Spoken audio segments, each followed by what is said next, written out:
Jesús, en este momento estamos en la presencia de nuestro Dios para exponer su santa y maravillosa palabra.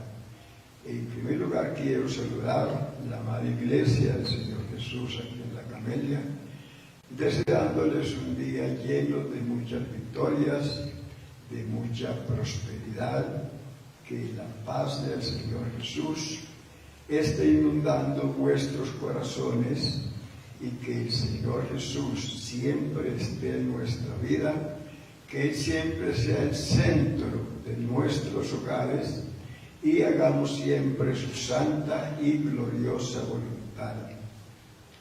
Estoy invitando ahora mismo a los hermanos que están allí frente a su televisor, frente al celular, para que abran sus escrituras en San Mateo capítulo 28, el verso 19. San Mateo 28, 19, que a la letra dice: por tanto, id y haced discípulos a todas las naciones, bautizándolos en el nombre del Padre y del Hijo y del Espíritu Santo. Les invito, hermanos, para que elevemos una oración al trono de la gracia, que el Señor Jesús en este momento nos sea propicio, que su palabra sea ungida con el poder de su Santo Espíritu y que esa palabra en este día nos edifique y nos fortalezca y nos guíe por sendas de rectitud. Señor Jesús, estamos delante de tu presencia en este momento, dándote la honra, la gloria y la alabanza, porque tú solo eres digno de suprema adoración. Te pedimos, Señor Jesús, que en este momento tu presencia, Señor, la unción de tu Santo Espíritu sea acompañando tu santa y gloriosa palabra, para que esta palabra haga lo que tiene que hacer en nuestros corazones. En el nombre del Señor Jesús te lo pedimos. Amén, Señor Jesús. Amén. El tema para esta ocasión es colaboradores de Dios en la hechura del hombre. Colaboradores de Dios en la hechura del hombre. Toda persona que ha nacido de nuevo es un milagro de la gracia de nuestro Dios, y el propósito de Dios con esta criatura es que crezca, que tenga un buen desarrollo, para que sea útil en el cuerpo del Señor Jesús. Y para lograrlo, Dios ha puesto en su iglesia un magisterio, o sea, un grupo de maestros que enseñan la palabra de nuestro Dios a la iglesia. Y ese grupo de maestros nosotros encontramos en Efesios capítulo 4, el verso 11, que a la letra dice: Él mismo constituyó a unos apóstoles, a otros profetas, a otros evangelistas y a otros maestros, a fin de perfeccionar a los santos para la obra del ministerio, para la edificación del cuerpo de Cristo. Miremos bien, hermanos, cuál es el propósito de Dios al perfeccionar los santos. Dice que es para la obra del ministerio, para la edificación del cuerpo de Cristo, para que sea un discípulo capacitado para ser otros discípulos. Ese es el propósito de Dios, que esa nueva criatura tenga un buen desarrollo, un buen crecimiento, y se capacite para ganar y hacer a otros discípulos. Y lo primero que esa nueva criatura necesita es crecer, y para que haya un buen crecimiento espiritual y tenga un buen desarrollo, es indispensable una alimentación adecuada. Y la mejor alimentación para ese niño es la leche materna. Y ese niño debe desear esa leche materna, ese alimento. Como dice 1 Pedro capítulo 2, verso 2, desead como niños recién nacidos la leche espiritual no adulterada, para que por ella crezcáis para salvación. Note bien que dice para que por ella crezcáis para salvación. Por eso el Señor Jesús invirtió 3 años en el trabajo de discipular, y Pablo estuvo mucho tiempo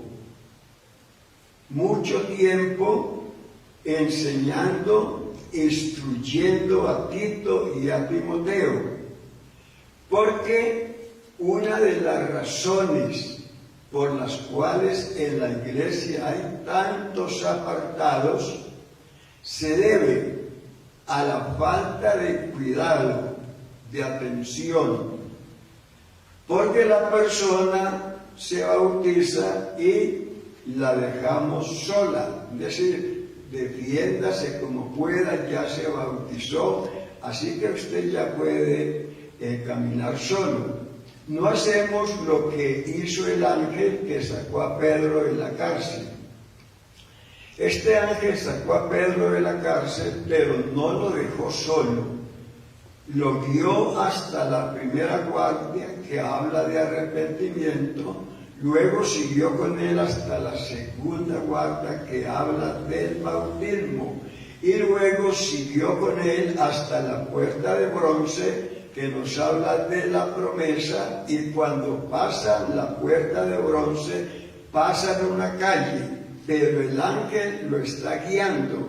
El ángel no lo ha dejado solo, pero cuando ya pasan la calle, cuando pasa la puerta de bronce, que nos habla del don del Espíritu Santo, entonces el ángel lo dejó solo. Es decir, ya Pedro podía caminar, ya Pedro podía defenderse, porque ya era una persona, una nueva criatura y llena del Espíritu Santo.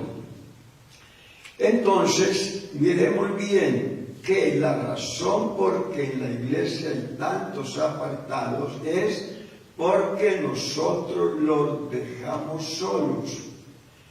Hay muchas personas que hacen su decisión de seguir a Cristo, pero nunca llegan a las aguas bautismales.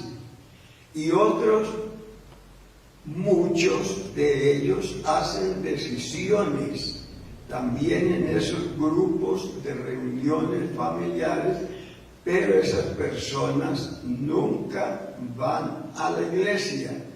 Y otros se apartan por falta de claridad en la enseñanza. Y otros porque hicieron decisiones obligatorias por presión de sus compañeros. Pero la razón principal es la falta de seguimiento, o sea, de continuar con el trabajo que hemos emprendido, como lo hace el Señor Jesús cuando comienza una obra en la persona. Según Filipenses 1, el verso 6 dice: estando persuadido de esto, que el que comenzó en vosotros la buena obra, la perfeccionará hasta el día de Jesucristo. Así que el Señor Jesús, a través de su Santo Espíritu, inicia la obra en el corazón de una persona, pero el Señor no lo deja solo. Él sigue trabajando, sigue obrando en ese corazón en ese cristiano hasta que llegue el día de la perfección. Vamos a ver, hermanos, 4 métodos de seguimiento. Oiga, 4 métodos de seguimiento, vamos a mirarlo. Y estos 4 métodos de seguimiento los hallamos en la primera carta que Pablo escribió a la iglesia en Tesalónica.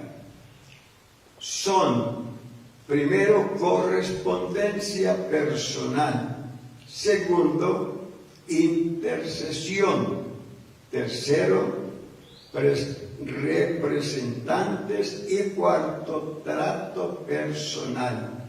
Les repito esos 4 métodos. Primero, tenemos correspondencia personal. Segundo, tenemos intercesión.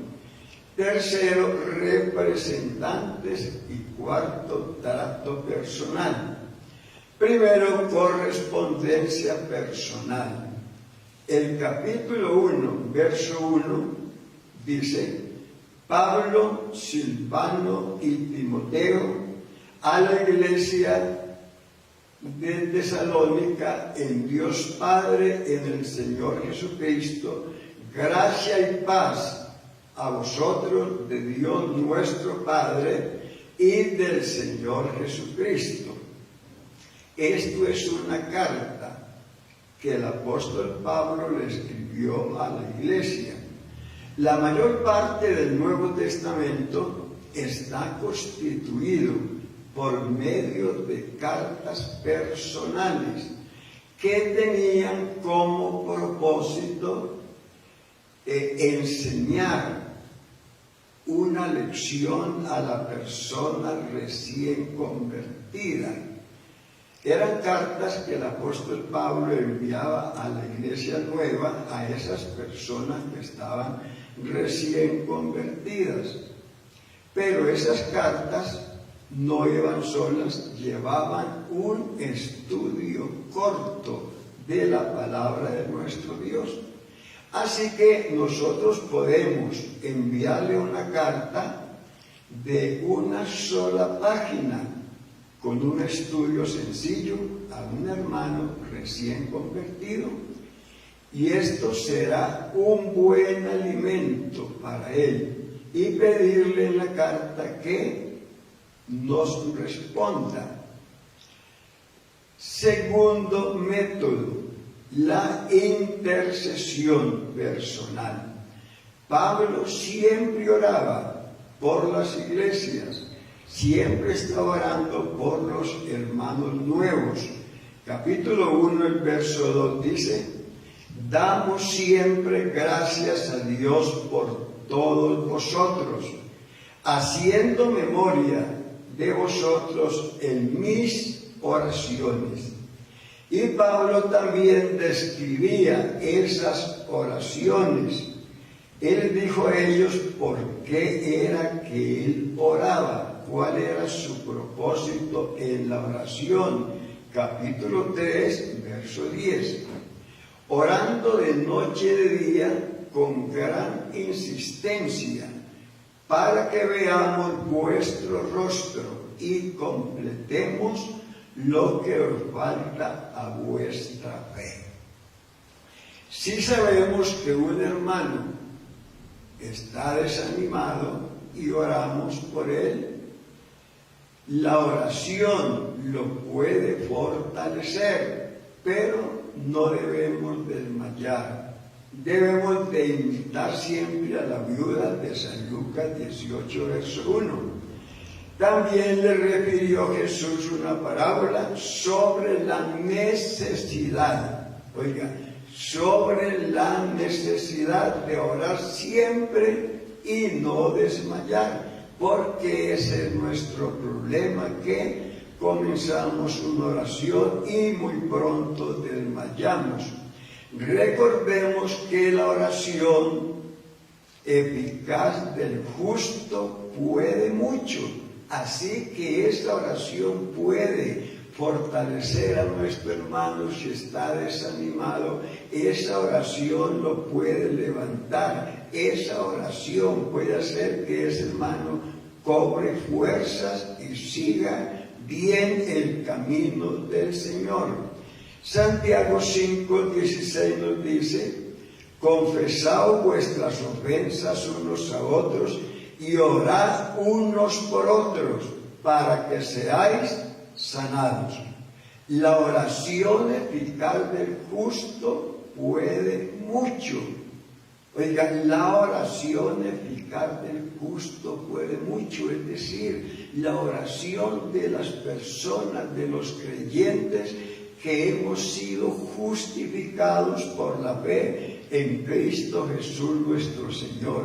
Esa oración puede mucho, puede hacer grandes cosas en la vida, en el corazón de nuestros hermanos nuevos.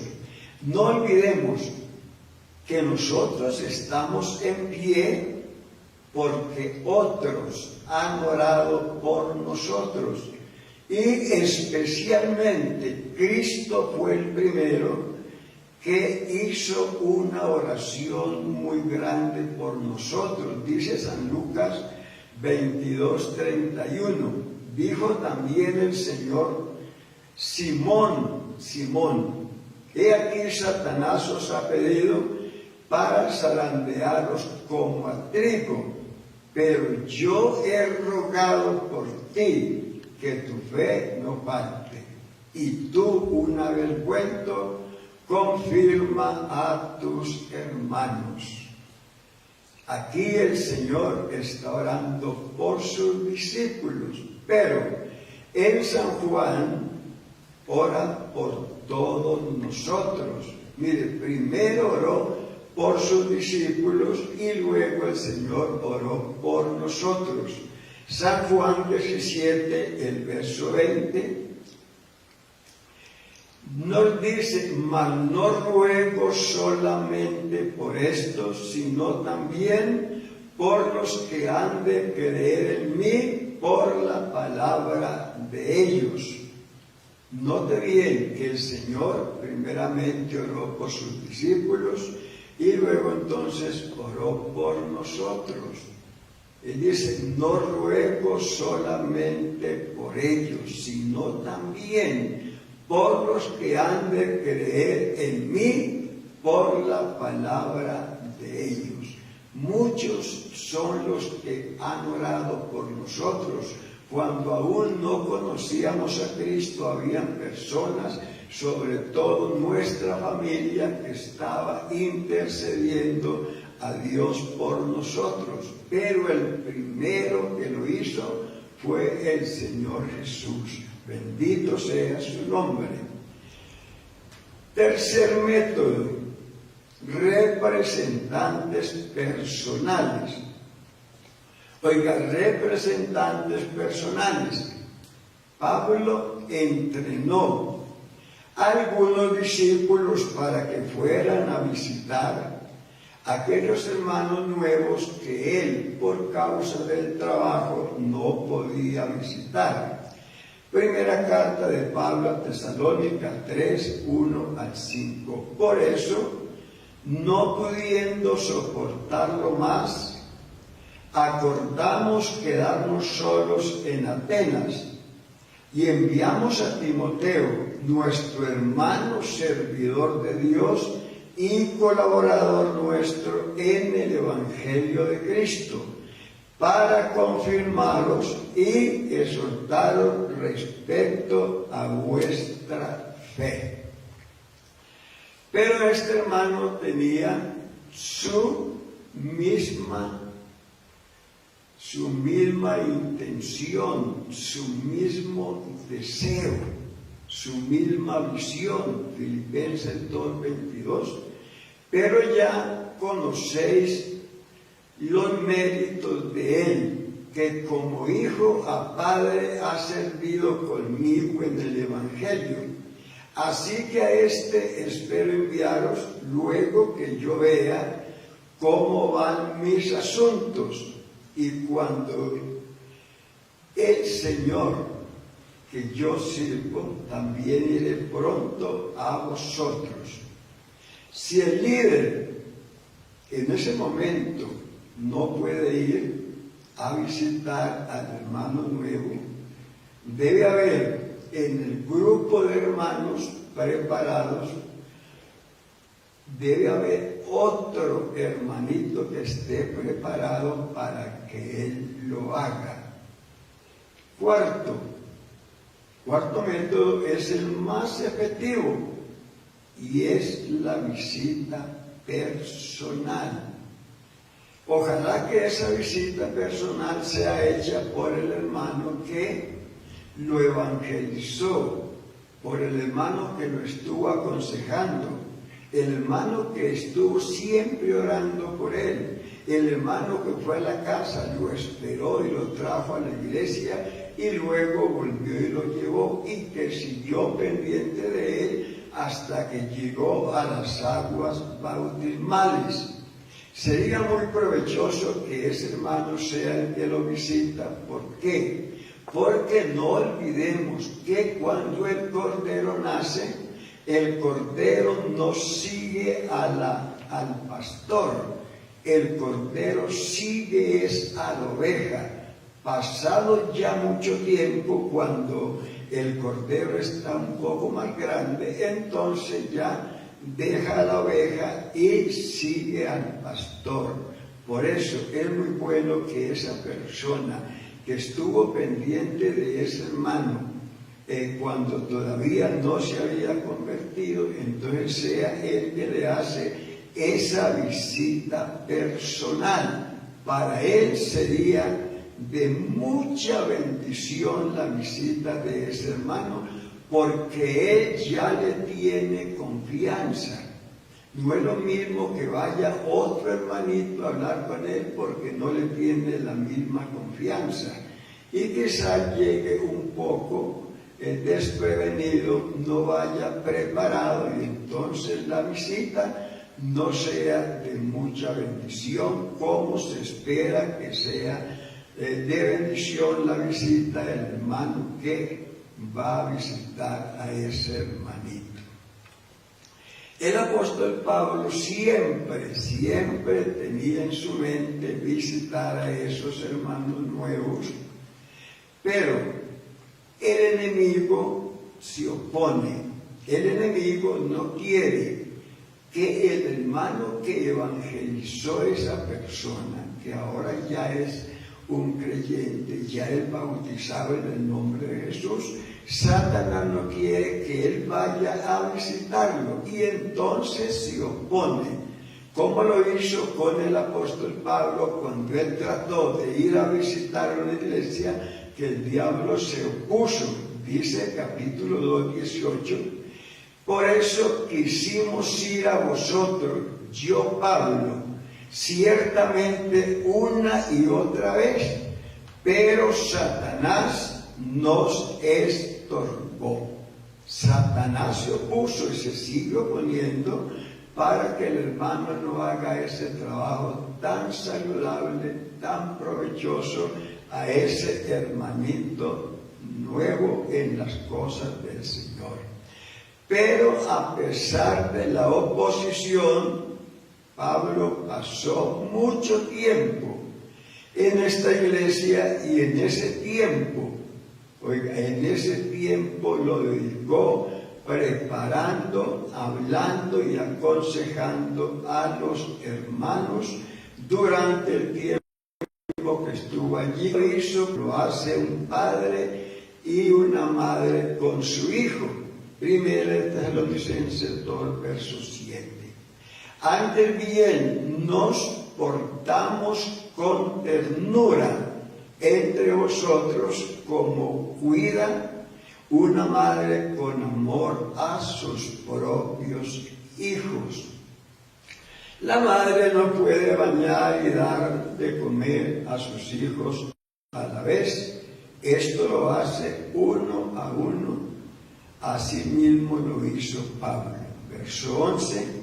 También sabéis de qué modo, como el padre a sus hijos, exhortábamos y consolábamos a cada uno de vosotros. Ahora veremos cuál fue el resultado, cuáles fueron los frutos de ese seguimiento que Pablo hacía a las iglesias. De esa forma como él los instruía, como él los aconsejaba, como él los enseñaba. Eso trajo un resultado maravilloso. Fue grande el resultado, dicen, en su primera carta, capítulo 1, versos 7 al 9. De esta manera habéis sido ejemplo a todos los creyentes de Macedonia y de Acaya, porque partiendo de vosotros ha sido divulgada la palabra del Señor, y no solo en Macedonia y Acaya, sino que también en todo lugar vuestra fe se ha extendido en Dios, se ha extendido, de modo que nosotros no tenemos necesidad de hablar nada. Ellos mismos cuentan de nosotros cómo nos recibisteis y cómo os convertisteis de los ídolos a Dios para servir al Dios vivo y verdadero. Mire la conversión que estos hermanos tuvieron, una conversión genuina. Se convirtieron, dice aquí claramente, de los ídolos a Dios con un propósito, para servir al Dios vivo y verdadero, y algo más, y esperar de los cielos a su Hijo, el cual resucitó de los muertos, a Jesús, quien nos libra de la ira venidera.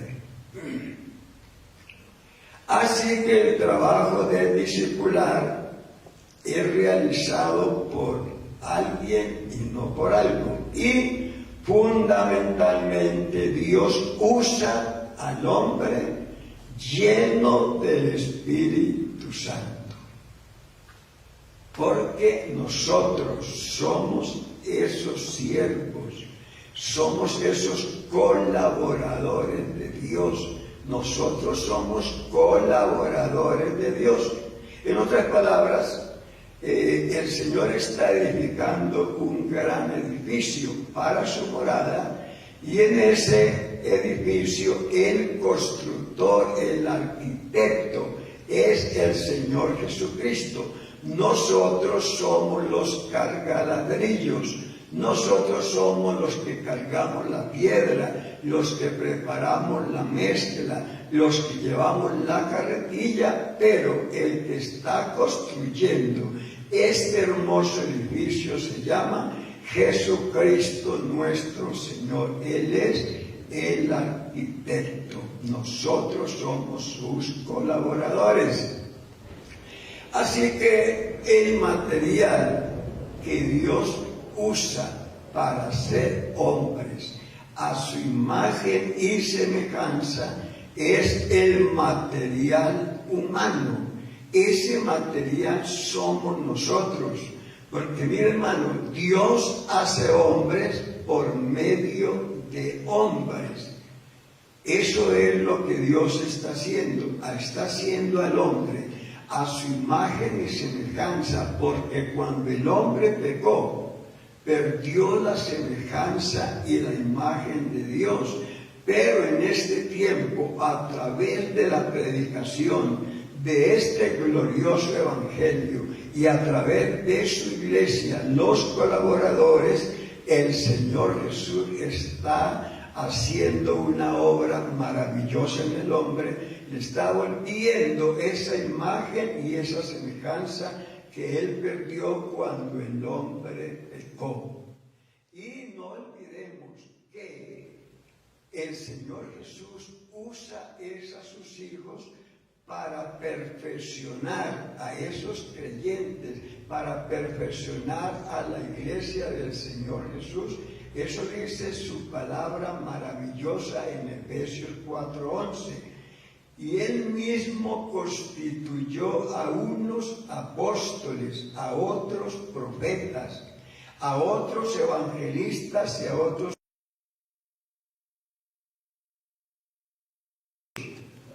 el propósito a fin de perfeccionar a los santos. Y los santos solo se perfeccionan es con la palabra y el poder de Dios. Por eso estos maestros que son el magisterio que Dios ha puesto en su iglesia son hombres preparados, hombres que se esmeran, que estudian, que indagan, que profundizan en la palabra de Dios para luego entonces poder edificar el cuerpo de Cristo para la obra del ministerio. Ese es el propósito de nuestro Dios. Y hermano, eso es lo que nosotros, sus colaboradores, debemos de hacer. Cada día cumplir con la tarea que el Señor nos ha encomendado, hacer la obra que el Señor quiere que hagamos. Por favor, no abandonar esos hermanitos nuevos. Hay que hacerles un seguimiento, hay que estar pendientes de ellos, hay que estar orando por ellos, hay que estar mirando a ver quién vino al culto, quién no vino, quién faltó, por qué faltó, y de pronto hacerle una llamadita al hermano, que esto para él sería de mucha bendición. Así que, hermano, vamos en este momento a orar, a darle gracias a Dios por su palabra y que el Señor Jesús nos ayude a poner su palabra en práctica. Señor Jesús, te damos muchas gracias, Cristo maravilloso, por tu palabra, y te pedimos que cada día tú nos animes, Señor Jesús, nos esfuerces para cumplir con esta noble misión que tú nos has encomendado.